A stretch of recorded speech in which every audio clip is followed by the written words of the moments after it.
Qərb də bunu bilir ki, bu Rusiya müdaxiləsinin nəticəsində bu konstitusiya çoxluğunu parlamentdə əldə edə bilmədi. Ona görə Qərb də bu Paşinyan hansı gedişlər edəcəksə onun gözünü yumacaqdır.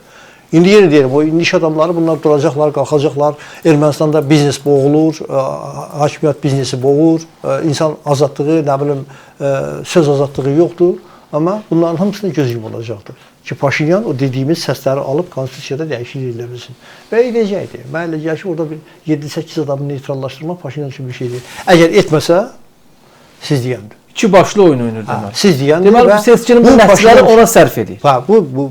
Bu Paşinyan üçün və Ermənistan üçün çox acınacaqlı. Paşinyan bilmir ki, dəmir yumruq yerindədir.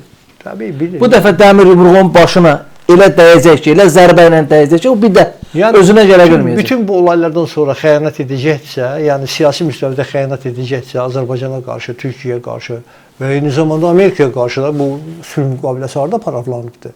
Amerikada paraflanıbdır, Ağ Evdə paraflanıbdır. Yəni bunları edəcəksə, onda Bəlkə Rusiyadan qorxur, Rusiyanın tapşırıqlarını icra eləyir. İnanmıram.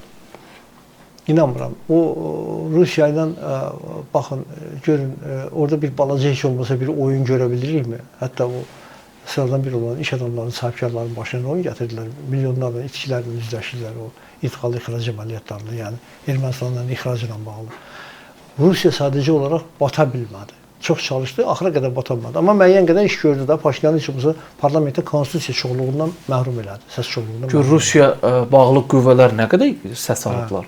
Karapetyan 28 deputat mandatına sahibdir, Köçəryan 12-dir, 12 deputat mandatına sahibdir.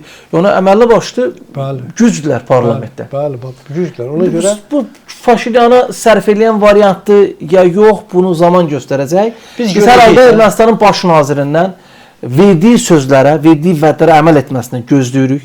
Azərbaycan ictimaiyyəti, yəni bu məsələni də həll etmək Paşinyanın əlindədir. 2-1-2 bərabər. Biz ilk addımı da atdıq. Bilirsiniz ki, dünən Azərbaycan prezidentinin köməkçisi hörmətli Hikmət Hacıyev Dilican şəhərində səfərdə olub. Ermənistan Təhlükəsizlik Şurasının katibi ilə görüşüb. Bunun özü çox ciddi bir mesajdır. Seçkidən sonra Azərbaycan prezidentinin köməkçisinin Ermənistana səfər eləməsi bizim bu sülh prosesində nə qədər maraqlı olduğumuzu və Paşinyana da inandığımızı göstərən bir elementdir. Əgər bu jestdən sonra da Paşinyan əməli addımlar atmasa, Azərbaycan yəqin ki, adekvat cavab verəcək.